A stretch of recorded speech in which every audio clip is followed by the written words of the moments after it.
Raise your hand if you spend 5 minutes or less getting dressed in the morning. Raise your hand if you spend 10 minutes or less getting ready in the morning. Dressed, sorry. Raise your hand if you spend at least 15 to 20 minutes getting dressed in the morning. Ah, okay. One person. A few people. Okay. Well, the traditional way that we think about fashion puts most people in one of two categories. You're either a serious person with serious endeavors, and you have no energy or time for superficial concerns like trying to be fashionable. Or your head and your schedule are empty enough to spend more than 5 minutes getting ready in the morning. Most people also have really specific ideas of what fashion is about. Now, fashion must be about looking good. And it is a little bit about that, I'm not gonna lie. Fashion is about trends. Fashion is about social media, stalking celebrities, figuring out what to wear next, what to buy next. Another really common idea about fashion is that it's about self-expression. Clothing expresses who we are. I'm a lumpy sweater librarian, or I'm a sweetheart in ballet flats, or I'm a man wearing a suit. Nothing against suits, by the way. I love a good suit. More on suits later. But I'd like you to consider revising some of your beliefs about fashion. And the first idea that I'd like you to revise, if this applies to you, is that this whole conversation about fashion isn't about you. Some of you must be thinking, this isn't about me. I don't spend more than 5 minutes getting ready in the morning. I'm not that sort of person that's into that sort of thing. But we have to accept that no matter who you are and no matter how you feel about it, we are all part of the fashion world, simply by virtue of the fact that we all buy and wear clothes. So I'm sorry, this is about you. I'd like to revise the idea that fashion is about looking good. I think actually fashion is about looking slightly weird. I'd like to revise the idea that fashion is about self-expression, because how can you express yourself if you have no idea who you are? And I think many people have no idea who they are. It's more about self-discovery. And finally, I'd like to revise the idea that fashion is stupid, because I know some of you are thinking it. Fashion is intellectual. Now, what do I mean by that? I mean that when you watch a fashion show or you look at clothes in a museum, you have to use your brain to try to understand what you're looking at.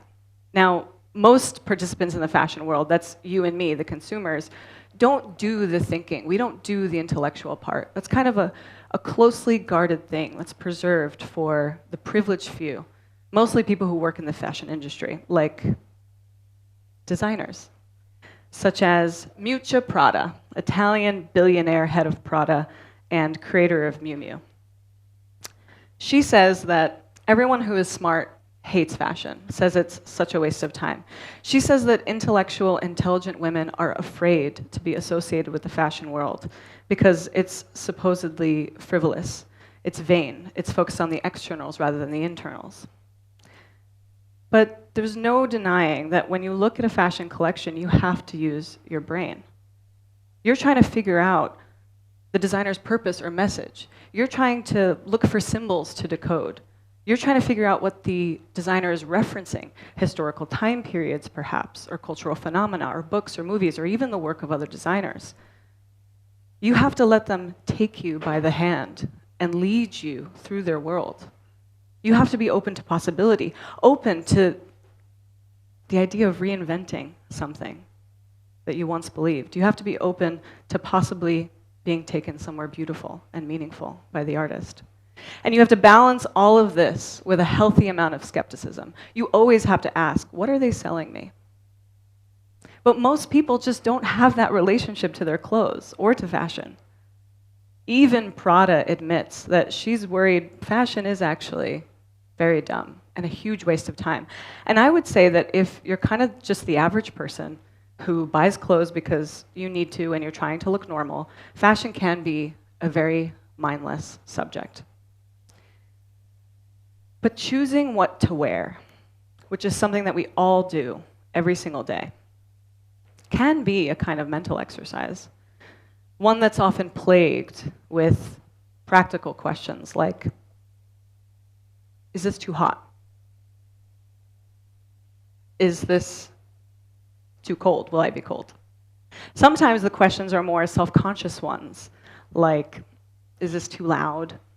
Or is this too boring? Or is this too revealing? Will they make fun of me? Will they compliment me? And then there are the identity questions, which are interesting too. Like, am I the kind of person that can wear this? Or am I the kind of person who even cares? And then for some of you, the questions might be much more simple, like, did I wear this yesterday? Or, is this clean? But my question is, who cares? And I don't mean that in, you shouldn't care what you wear, so you should just wear whatever you want. You shouldn't care what people think.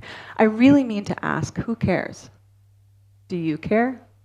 And that's the self-discovery bit. Now, the typical way that people think fashion can lead to self-discovery is you try things on, you figure out what you don't like, you figure out what you like, yada, yada, yada. But the less obvious thing is, when you wear the weird thing, you discover the parts of yourself that you put away and you hide for the sake of other people. Now, don't get me wrong, there are parts of yourself that you should hide and put away for the sake of other people. I'm not saying to walk around naked or anything, but wearing the weird thing makes you more conscious of what you smother about yourself. So make the weird choice, and that part of yourself is free. Now, when I say make the weird choice, I don't mean that it has to be something outrageous or something that makes a spectacle of yourself. It could just be something that's practical and even functional. For example, the other night I was out walking on my campus, and I saw someone I work with from the IT department getting ready for a big event. And he was wearing a poncho, which struck me as really interesting. Because here was this man, and it was a chilly night, and instead of grabbing a hoodie or a jacket, he was wearing a poncho with fringe. And I asked him about it later and figured out that the poncho actually wasn't his. It was lent to him by our boss, who's a woman. And at first I was a little disappointed that he didn't make the choice for himself, but after thinking about it for a bit, I still thought it was interesting because it flipped the stereotype of a man giving his coat chivalrously to a woman. Here we had a cold, silly man, unprepared for the weather, and a woman who was wise and generous enough to donate one to him. And also, he wore the poncho, no matter what it made him look like. So it was still cool. So really, I mean, when I say wear the weird thing, it doesn't have to be revolutionary or gender bending or shock and awe everyone in the room. It's more important that it's just a conscious choice. I'll give you another example from my childhood that illustrates this particularly well. When I was in the 6th grade, my English teacher, Mr. Vicari, came to school every single day in a jacket, suit, and tie, and very clean, polished black shoes. And in my memory, he always wore a long, elegant wool coat in the winter, and he carried a briefcase. He worked at a public school, one that mostly served students of minority or low socioeconomic background. That's slightly weird. What public servant do you know that would make such a choice, such a commitment? Now, normally, we think of that attire as being reserved for only the most serious kind of business, and that's what made his choice revolutionary. He thought that there was no business more serious than teaching 11-year-olds how to read and write. And he believed it enough to express it every day, no matter what that must have made him look like to other people. I mean, Most teachers are in jeans and leggings the moment that they have the opportunity. And I don't blame them, I'm guilty of it myself. But what must his colleagues have made of him? I mean, I try to imagine him in a staff meeting with all of the other teachers. He must have stuck out a little bit. He must have seemed a little strange to them. But maybe he didn't care what the adults thought of him. And what was more important to him was what the kids thought of him. And so every day his fashion choice was a communication, a discovery of seriousness and love. Even though wearing a suit as a fashion choice in our day and age is the furthest thing from being weird, his suit was weird. And I remember the very practical use that he made of the inside jacket pocket to this day. I wrote him a letter once about how I was lonely and asking him to help me make friends. And he stowed it there for safekeeping until he could talk to me about it. And maybe that's why, to this day, I wear blazers, ones with big shoulder pads that change the shape of me and make me feel safe. Now, my last request of your revision to your understanding of fashion is the most important one. Fashion is about doing the right thing. So many choices in the fashion world, so many decisions have already been made for us before we even understand how or why or in what context those decisions were made. Like I said, we leave the big ideas to the privileged few, the designers, the people in the industry. Somewhere, someone down the line decided that women shouldn't wear pants and men shouldn't wear skirts, and stores should all be grouped together in one giant building with no windows called a mall. The same is true for the way our clothes are made. Most of the clothing in this room right now came at a devastating cost to an animal, a person, or the planet. That's especially true if something you're wearing today is from a mall or bought from a major outlet like Zara, Nike, Adidas, Brandy Melville, etc. These brands and many more are guilty of a long list of charges, employing workers in factories with little to no ethical oversight, making clothing with toxic materials that slowly leach into our skin over time, offsetting the environmental cost of production on the poor countries of the world because there's a profit to be made in the rich countries of the world, paying criminally low wages, even though it's a multi-billion-dollar industry, using advertisements to make people feel like they'll never be pretty enough or fit enough or thin enough, filling landfills faster every year just so that they can offer more styles in more stores during more seasons, to feed more trends, to sell at cheaper and better prices, and the list goes on. In this reality, it is increasingly important that we raise our awareness of what we put on our bodies and only support with our money what we can morally support with our conscience, no matter how invisible and far away the problems may seem.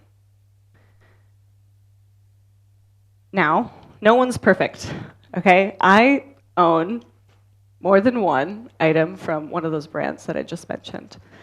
But we have to do better. We have to stop buying and wearing by default and letting other people have the privilege of intellectualizing our clothes. Like I said, this is about you. We are all participants in this fashion world. We don't get a choice in that. But we can elevate the standards by which we participate in that world. And we can only do that if we elevate the importance that fashion has in our lives. So here's my advice. Number one, stay away from malls. They're just trying to make you look like everyone else. If you need an idea or inspiration for what to wear, read a book, watch a movie, study chemistry, go to the park, sit on a bench, people watch. Have an imagination. Number two, buy less. You'll find that you have more to wear. Number three, take note. Are people making fun of what you're wearing? That's a good sign. Every time the most conventionally dressed person in a room makes fun of me for something I'm wearing, I congratulate myself a little bit. Number 4, if someone made something for you, wear it and keep it forever. I work with someone who occasionally still wears the overalls his high school girlfriend made him. It's very weird and it's very cool. Number 5, steal clothing from your family members. Bonus points if it's from your mom or your dad or a grandparent. That one might annoy your siblings. It definitely annoyed my sibling, but do it anyway. Number 6, make something for yourself to wear, because focusing that long and hard on something is weird in our day and age, and so it's very cool. Also, if you put that much effort into making it, it's probably something that you really love and something that you will wear and keep for a long time. And finally, number 7, if you accidentally burn a hole in your shirt by ironing it when you weren't supposed to, wear it anyway and see if anyone notices. Thank you.